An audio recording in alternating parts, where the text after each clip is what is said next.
大家好，歡迎嚟到啫喱學煮，我係啫喱。咁今日我哋會整嘅呢就係臘腸肉餅嘅。咁我哋而家嚟睇睇啲材料先。咁材料會有梅頭瘦肉啦、臘腸啦、鹹蛋一隻啦。呢個咩嚟呢？呢個係我自己整嘅紅葱頭衰。咁材料我哋就介紹完啦。咁我哋而家即刻開始整啦。咁新鮮嘅豬肉啦，買返嚟呢，我哋就會將佢輕輕洗一洗啦。然後呢，我哋就會用常溫嘅水啦，浸佢10分鐘先，等佢出一出啲血水，同埋去一去佢嘅肉臊味嘅。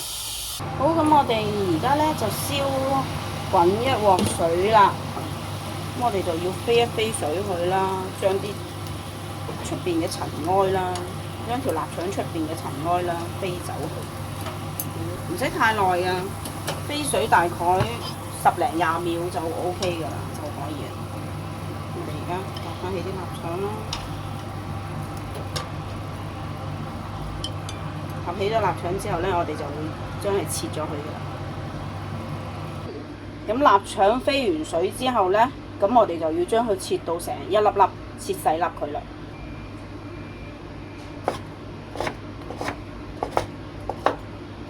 咁臘腸就切好啦，就切到一粒粒好細粒。咁我哋呢，而家就開始處理隻鹹蛋啦。隻鹹蛋呢，通常呢就黑掹掹啦，我都唔係太中意去摸佢咯。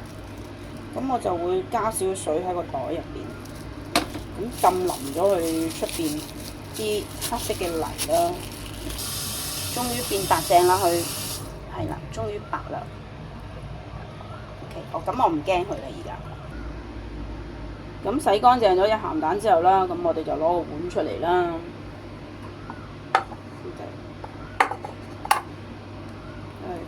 打落去，打落個碗度啦。鹹蛋白呢就分開嘅。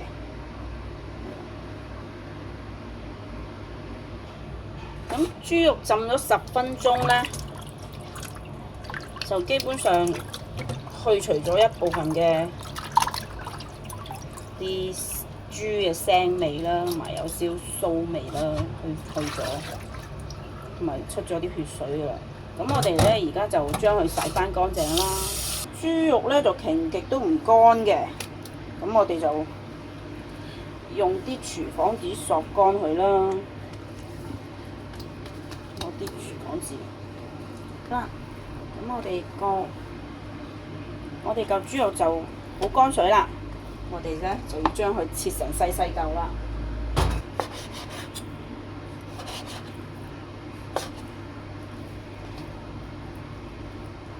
咁就切到一粒粒啦，將佢切到一粒粒。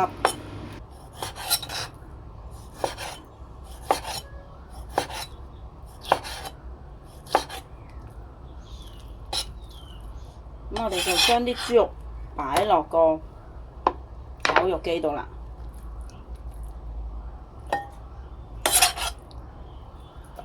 好啦，咁我哋呢就已經將啲豬肉粒呢就擺咗落部絞肉機度啦。咁我哋而家就要攪碎佢啦。咁呢就攪到幾碎就隨你自己中意啦。有啲就話唔好攪咁碎呢，就會有口感啲，有咬口啲。好，咁就免治豬肉呢，就攪咗出嚟啦。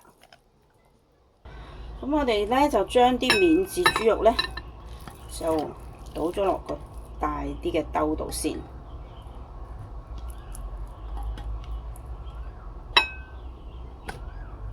呢度大概係8兩梅頭到啦，咁我就落羹半嘅生粉，1/4茶匙嘅鹽，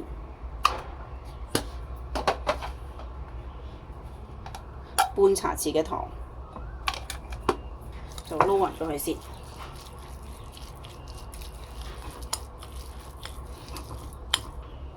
之前整好嘅鹹蛋白，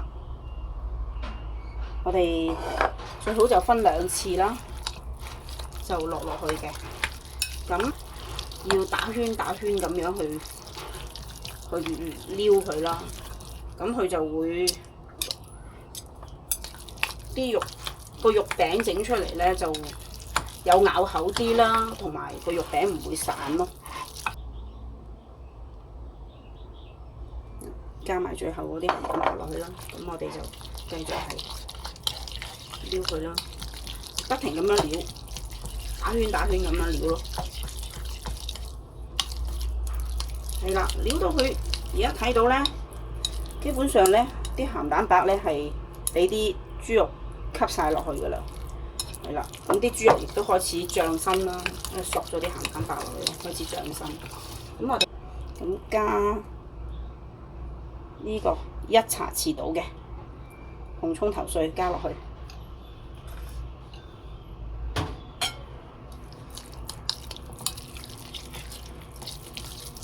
好，就再將佢撈勻，將啲臘腸粒就擺落去。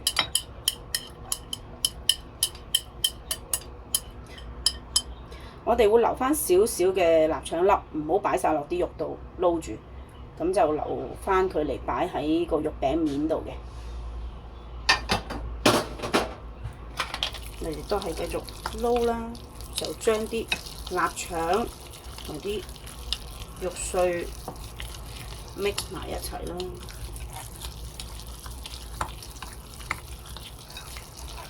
但係咧，佢啲肉咧就撩起咗筋之後咧，就會係咯，有個阻力係大咗咯。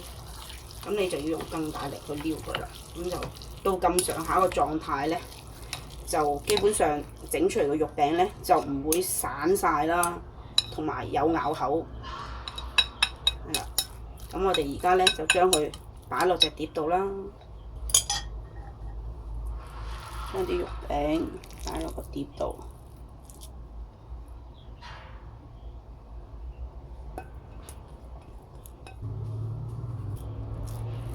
咁喺中間嗰度咧，我哋就會整凹少少嘅，係做咩咧？係咯，係做咩咧？有冇人知道啊？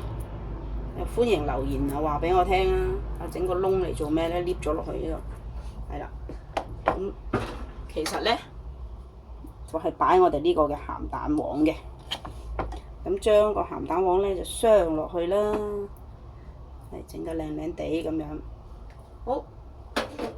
咁我哋之前咧，咪仲有啲臘腸嘅剩低嘅，咁我哋就均勻地灑喺上面啦，滲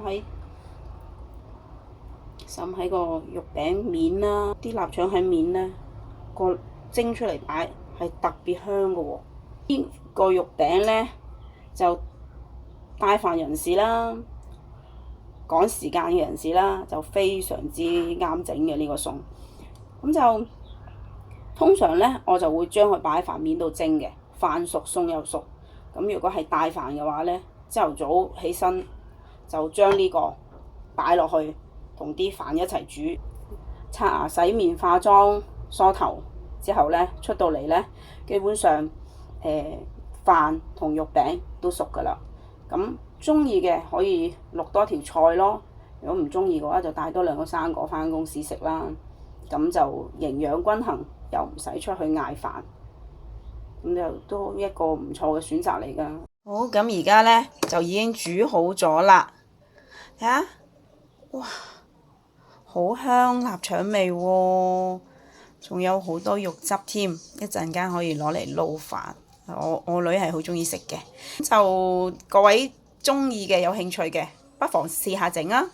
好多謝晒你嘅收睇啊！我哋下條片見啦，拜拜。